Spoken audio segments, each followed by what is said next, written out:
تعالیٰ کا کروڑا احسان جس خداوند قدوس نے آج کے اس عظیم الشان دن میں اپنے گھر میں آنے کی توفیق عطا فرمائی۔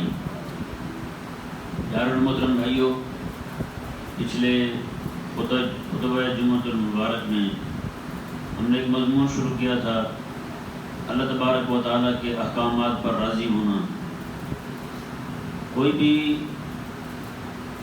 کلمہ پڑھنے والا اسلام کے کسی ایک حکم پر جتنے بھی احکامات کریم آقا صلی اللہ علیہ وآلہ وسلم، جتنے آداب، جتنی شرعی مسائل اللہ تبارک و تعالیٰ کی طرف سے لائے ہیں، ان میں سے کسی ایک حکم کو ناپسند کرتا ہے، زبانی طور پر یا قلبی طور پر یہ کہے کہ مجھے یہ پسند نہیں، یا اسے رد کر دے کسی ایک حکم کے بارے میں، بلکہ قرآن پاک پورے کا پورا کسی ایک حرف کا بھی انکار کر دے، وہ بندہ کافر ہے، وہ مسلمان ہے نہیں ہے۔ کسی ایک حکم کو ناپسند کرے وہ بندہ مسلمان نہیں رہتا۔ بندہ کلمہ پڑھنے والا ہے تو وہ کافر ہو جاتا ہے، مسلمان نہیں رہتا بندہ۔ یہ اہل اسلام کا متفقہ اور مجمع علیہ عقیدہ ہے۔ کسی بھی مسلمان، کسی عالم نے، کسی فقیہ نے، کسی محدث نے اس بات کا کبھی بھی کوئی انکار نہیں کیا کہ کوئی بندہ ایسا جو شرعی احکامات میں سے کسی حکم کو ناپسند کرے اور اس کا انکار کرے وہ بندہ مومن ہے۔ کسی بھی عالم نے یہ نہیں کہا۔ تو اس ضمن میں جو میں نے آپ کے سامنے قرآن مجید کی آیت مبارکہ تلاوت کی ہے، اللہ تبارک و تعالی نے ارشاد فرمایا کہ حبیب پیارے، مجھے تیرے رب کی قسم ہے، فلا وربک لا یؤمنون، مجھے تیرے رب کی قسم ہے، اس وقت تک کوئی بھی بندہ مومن نہیں بن سکتا جب تک جو شریعت آپ لے کر آئے ہیں، جو آپ فیصلہ کر دیں، جو آپ حکم نافذ کر دیں، کوئی بندہ آپ کا فیصلہ ہونے کے بعد اس فیصلے کو اپنے دل میں ناپسند جانے، دل میں تنگی محسوس کرے، حبیب رب تعالیٰ نے قسم اٹھا کے فرمایا حبیب مجھے تیرے رب کی قسم ہے، وہ بندہ مومن نہیں ہے۔ بتائیں بھائی، رب ارشاد فرمائے، رب قسم اٹھائے اپنے رب ہونے کی، قسم اٹھا کے پھر کہے رب میں حبیب پیارے تو جو فرما دے، تیرا فیصلہ جب ہو جائے، تیرے فیصلہ ہونے کے بعد کوئی بندہ اس فیصلے کو ناپسند جانے اور وَيُسَلِّمُ تَسْلِيمًا اور کلی طور پر اپنا سر نہ جھکا دے تیرے فیصلے پر، رب تبارک و تعالیٰ نے فرمایا حبیب مجھے اپنے رب ہونے کی قسم ہے، وہ بندہ مومن نہیں ہے، وہ بندہ مومن نہیں، مسلمان نہیں ہے وہ بندہ۔ بتائیں بھائی، رب تبارک و تعالیٰ قسم ارشاد فرمائے کہ ایسا بندہ جو رب تبارک و تعالیٰ کے کسی حکم کو ناپسند کرے، فیصلہ ہونے کے بعد اپنے دل کے اندر تنگی محسوس کرے، یہ فیصلہ کیوں ہو گیا، رب تعالیٰ نے یہ کیوں فرما دیا، رب تبارک و تعالیٰ قسم اٹھا کے فرماتا ہے ایسا بندہ مومن نہیں ہے۔ تو بتائیں بھائی، ایک اور آیت مبارکہ جو پچھلے جمعہ کو میں نے پڑھی تھی، اللہ تعالیٰ نے ارشاد فرمایا اليوم اکملت لکم دینکم واتممت علیکم نعمتی ورضیت لکم الاسلام دینا، میں نے یہ دین تمہارے لیے قیامت تک کے لیے پورا کر دیا ہے۔ اب کوئی بھی شاید دین کے نام پر اس میں کچھ بھی اس میں شامل نہیں ہو سکتا، دین وہی ہے جو میں نے اپنے حبیب پر نازل فرما دیا ہے۔ اليوم اکملت لکم دینکم اور اتممت علیکم نعمتی، میں نے اپنا انعام تم پر پورا کر دیا ہے کہ اپنا یہ دین تمہیں دیا ہے۔ اس پورے دین کو رب انعام کہے اور جسے رب انعام کہے اسے کو ناپسند کرے، بھائی اسے ناپسند کرے۔ وَأَتْمَمْتُ عَلَيْكُمْ نِعْمَتِي اور آگے پڑھا کیا فرمایا وَرَضِيتُ لَكُمُ الْإِسْلَامَ دِينًا اور تمہارے لیے اسلام کو تمہارے لیے بطور دین رب فرماتے ہیں میں نے پسند کیا ہے، میں نے پسند کیا ہے۔ اب جو پسند رب کی ہو کسی کو ناپسند لگے کیسے مسلمان رہے گا؟ ایک بندہ ہے داڑھی کٹواتا ہے، اپنی بدعملی کی وجہ سے، گناہگار ہونے کی وجہ سے دل میں فساد آ گیا، گناہوں کی محبت آ گئی ہے جی، اس لیے داڑھی کٹوا رہا ہے، صرف نفس کی شہوت ہے اور وہ مانتا ہے میرے رب کا حکم ہے، میرے حبیب کریم علیہ السلام کا حکم ہے، مجھ سے سستی ہو رہی ہے، میں یہ حکم پہ عمل نہیں کر پا رہا ہوں، ایسا بندہ مومن ہے، اس پہ حکم کفر نہیں ہے، ہاں گناہگار ضرور ہے، لیکن کوئی بندہ ایسا ہو جو داڑھی کو ہی ناپسند کرے، داڑھی والے بندے کو دیکھتے ہیں اس کا مذاق اڑانا شروع کر دے، داڑھی کا مذاق اڑائے اور داڑھی کو نعوذ باللہ جھاڑی کہے اور داڑھی کا جناب ٹھٹھا اڑائے، داڑھی کا ماحول کرے. ایسا بندہ جیسے پردہ ہے. آج کتنی سکول کالج میں پڑھی ہوئی لڑکیاں ہیں جن کو پردہ پسند ہی نہیں ہے اور یہ کہتی ہیں کہ یہ دقیانوسی ذہن کے لوگ ہیں جو پردہ کرتے ہیں. وہ عورتیں پسماندہ ہیں، وہ جاہل ہیں جو پردہ کرتی ہیں، وہ ان پڑھ ہیں جو پردہ کرتی ہیں. تو بتائیں بھائی یہ ساری جتنی بھی باتیں، یہ جملے ان کی طرف سے بولے جاتے ہیں، یہ پردے کو ناپسند کرنے کے پر یہ دلالت نہیں کرتے؟ آج جو عورت گھر میں بیٹھی ہے خدا رسول کا حکم مان کر اس پر بھی تانے.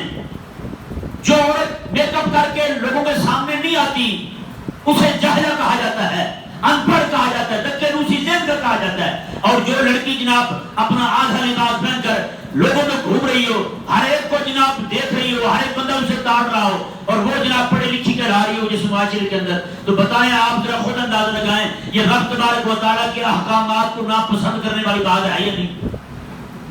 یعنی جو رب کا حکم مان رہی ہے وہ ہو گئی جاہلہ، جو رب کی نافرمانی کر رہی ہے وہ پڑھی لکھی ہے، وہ تعلیم یافتہ ہے، وہ ایجوکیٹڈ ہے. کیوں بھائی؟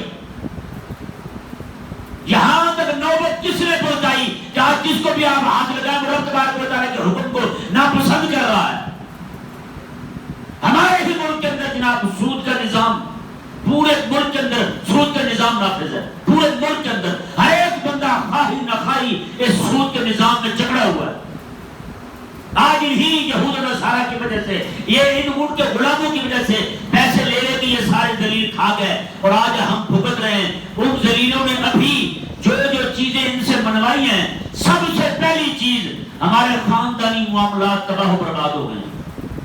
یہاں ہمارے بزرگ بیٹھے ہیں، وہ ان کے نظام کو اچھی طریقے سے جانتے ہیں. کوئی دوست چاہے تو میں ان کے ساتھ ان کی ملاقات بھی کروا سکتا ہوں. آج جو فیصلہ عدالت سے ہوا ہے کہ عدت کے اندر بھی نکاح ہو سکتا ہے، عدت کے اندر رب کا حکم یہ ہے کہ عدت کے اندر نکاح حرام ہے. جب تک عدت پوری نہ ہو جائے، اختتام عدت نہ ہو جائے، تب تک اتمام عدت نہ ہو جائے، تب تک نکاح حرام ہے. کوئی بندہ نکاح کرے عدت کے اندر اور اسے پتہ ہے کہ ابھی عورت کی عدت پوری نہیں ہوئی، ہمارے علماء کہتے ہیں سارے بندے نکاح میں شامل ہونے والے، نکاح پڑھنے والے، پڑھانے والے، گواہ بننے والے جو بھی لوگ آئے تھے سارے کے سارے ایمان سے فارغ ہو گئے.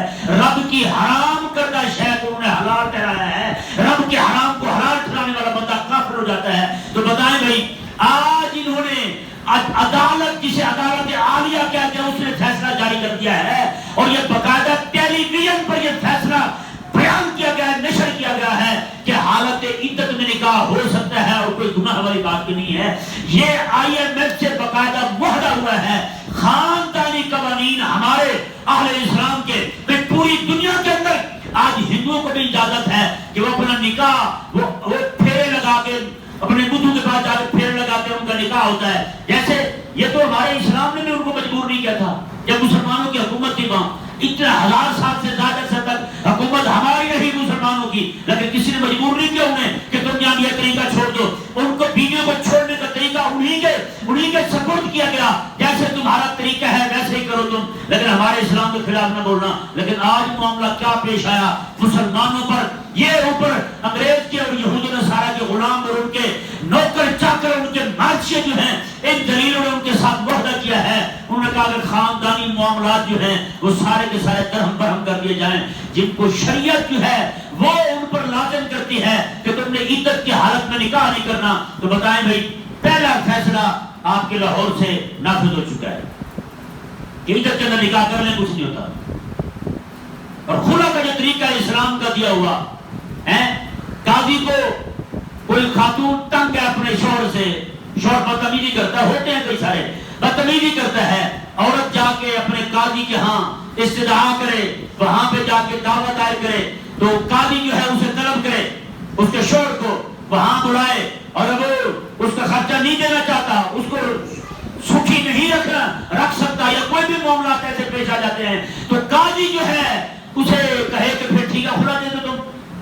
وہ اپنی زبان ہی کہے کہ میں اسے چھوڑتا ہوں، ہاں جتنے پیسے مانگنا چاہے، جو بھی لینا چاہے وہ اسے لے لے، معقول ہوں. تو تو قاضی کہے ٹھیک ہے جی اتنی بات پر. لیکن آج کیا ہوتا ہے, کوئی بندہ جا کے کہتے, کوئی عورت جا کے کہتی ہے میں اپنے شوہر سے تنگ ہوں, قاضی کہتا ہے ٹھیک ہے میں نے خلا دے دیا, عورت جناب شوہر کو پتہ تک نہیں, اسے اطلاع تک نہیں ہونے دی جاتی, قاضی جو ہے جج جو ہے وہ اسے فارغ کر دیتا ہے اس کے شوہر سے. بتائیں رب تبارک و تعالیٰ قرآن کریم میں ارشاد فرمائے بیادی ہی عقدۃ النکاح, مرد کے ہاتھ میں نکاح کی گرہ ہے, جس کے ساتھ نکاح ہوا تھا طلاق دینے کا حق بھی اسی کو ہے, وہی طلاق دے سکتا ہے. یہ کیسے ہو سکتا ہے زید کے ساتھ نکاح ہو اور بکر کھڑا ہو کے طلاق دے دے؟ بکر جناب سودا کرے کسی چیز کا اور کوئی اور آ کے اس فوج کو فسخ کر دے, ایسے کیسے ہو سکتا ہے؟ تو پیارے محترم بھائیوں, یہ خاندانی نظام کو اور یہ باقاعدہ یہ فیصلے نافذ ہو رہے ہیں آپ کے ملک پاکستان کے اندر, عدالتوں سے یہ فیصلے جاری ہو رہے ہیں.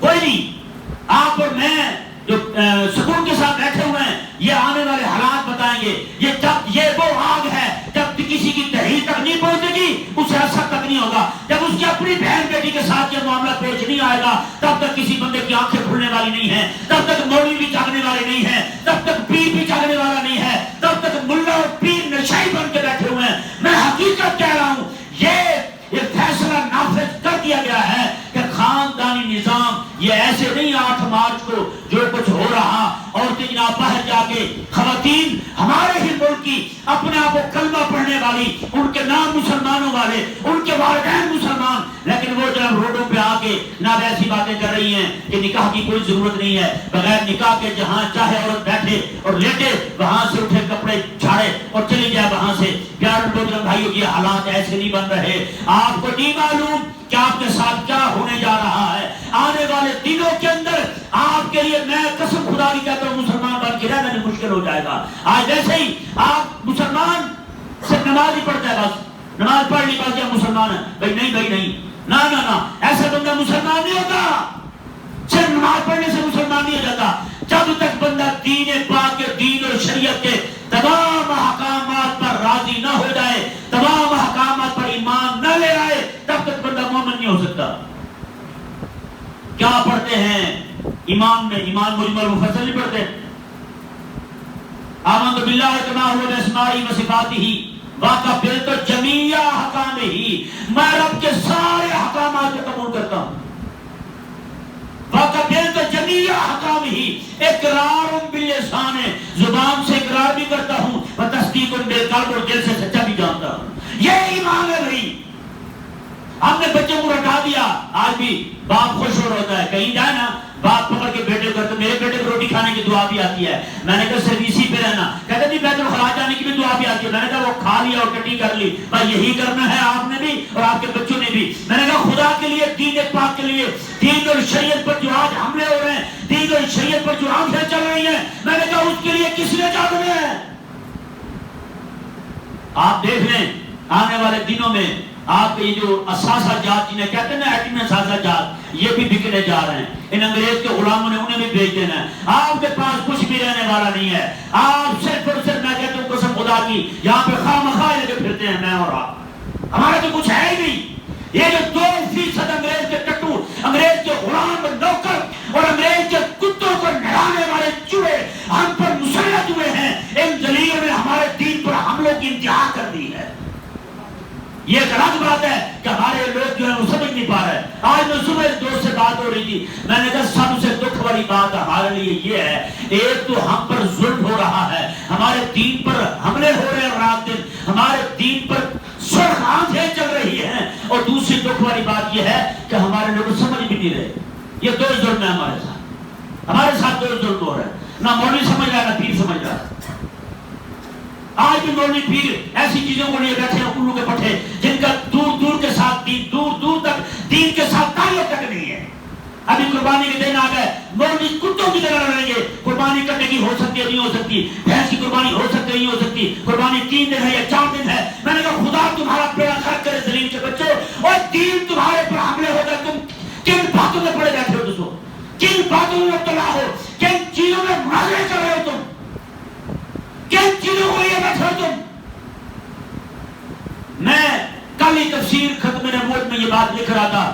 ایک بہت بڑے امام ہے, ان کا قول ہے, تو پتہ کیا فرماتے ہیں, یار یہ بات ہر بندہ اپنے دل کی تصدیق پہ لکھے. ہر بندہ اپنے دل کی تختی پہ لکھے. امام فرماتے ہیں، فرمایا کہ جو بندہ خواہش پرست ہو، نفس پرست ہو، کھانا پینا، اچھا مکان، گاڑی، بیوی، بس یہی چیزیں، انہی چیزوں کے پیچھے پڑا رہے بندہ اور دین کو قدر نہ دے، فرماتے ہیں قریب ہے کو بندہ مرتد ہو جاتا ہے، بہت جلدی مرتد ہو جاتا ہے، اسلام چھوڑ دیتا ہے. آپ بتائیں جی، جتنے 22 لاکھ سے زائد لوگ پاکستان چھوڑ کر برطانیہ جا چکے ہیں صرف یہ کہہ کر کہ ہم قادیانی ہیں، ہم مسلمان نہیں ہیں، ہم رسول اللہ علیہ السلام خاتم النبیین نہیں مانتے. بتائیں وہ کون لوگ تھے؟ صرف اور صرف روٹی کھانے کے لیے یہاں سے چلے گئے. وہ سارے کالج یونیورسٹی میں پڑھے ہوئے لڑکے ہیں، وہ یہاں سے چلے گئے اور وہاں جا کر یہاں سے جاتے اور انہوں نے کہا ہم قادیانی ہیں، ہم پہ زمین تنگ کر دی گئی ہے، ہم یہاں نہیں رہ سکتے. اور مقصد ان کا کیا تھا؟ صرف روٹی.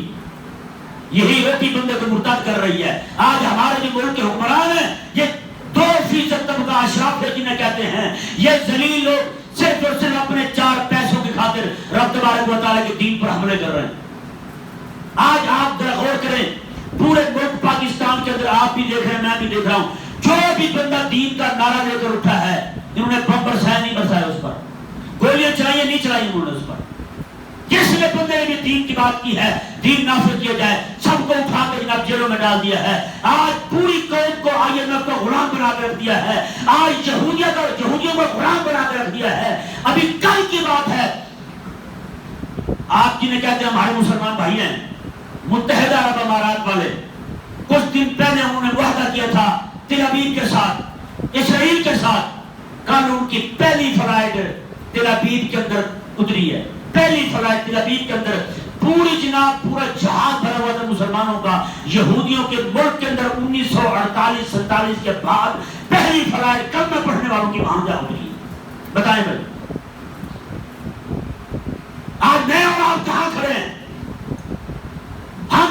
ہم تو نعرے لگانے والے نا کافروں کے، ہم تو کافر نعرے لگانے والے بے دینوں کے، ہم تو نعرے لگانے والے ان ذلیلوں کے جو کافروں کے غلام ہیں. میں یہاں بیٹھے کہوں گی میں تو کافروں کو نہیں مانتا، میں یہودیوں کو سارا کو نہیں مانتا. میں نے کہا آپ مانتے کسے؟ کہتے نواز شریف کو. میں نے کہا وہ تو اپنا امام مان چکا یہودیوں کو.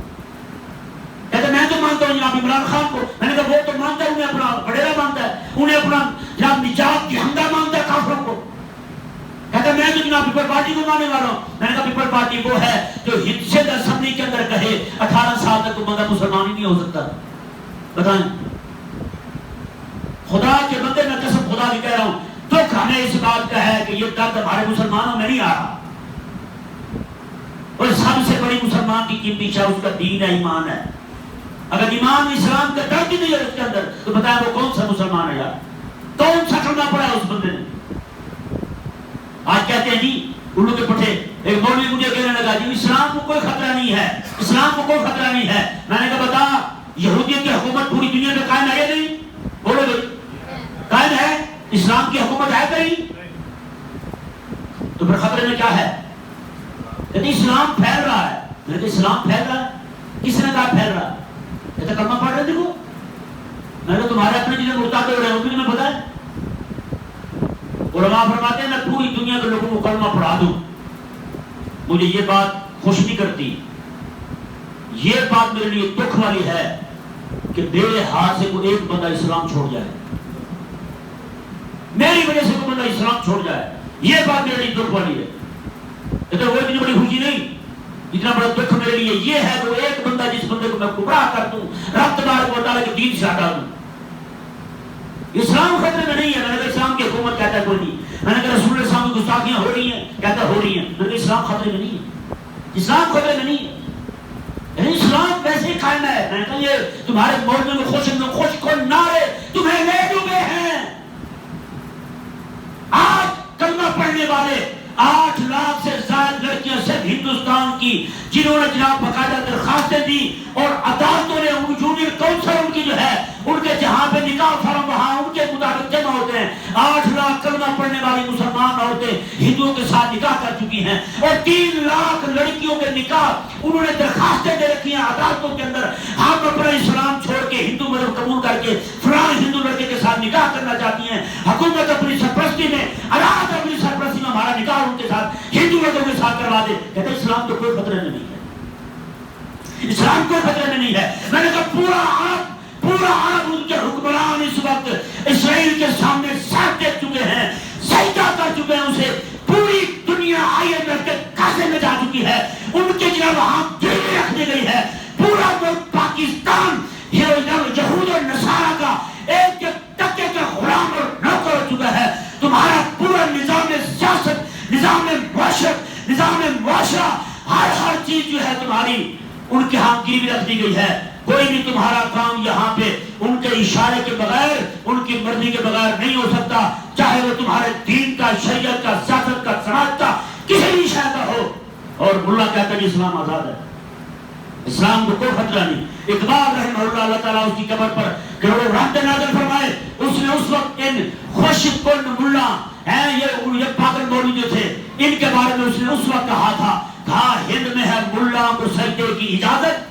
کہتا ملا نماز پڑھ لیتا ہے, 11ویں کر لیتا ہے, میلاد کا جلوس نکال دیتا ہے, اور جناب اس طرح کے 4 کام جس نے لے رکھے ہیں, بھائی یہی دین ہے, پوری شریعت ہے, پورا نظام یہی ہے. کہا کہ ملا خوش ہوا پھرتا ہے, اسلام آزاد ہے. کہا کہ ملا کو ہے ہند میں سجدے کی اجازت. تو ناداں, یہ پاگل, یہ الو کا پٹھا, یہ ذلیل, یہ ناداں یہ سمجھتا ہے اسلام ہے آزاد. یہ ناداں سمجھتا ہے کہ اسلام آزاد ہے. تو خدا کے بندوں ذرا غور کرو, آنکھیں کھولو آپ بھی. اسلام کا درد اپنے دل کے اندر جلا دو, اسلام کے درد کو.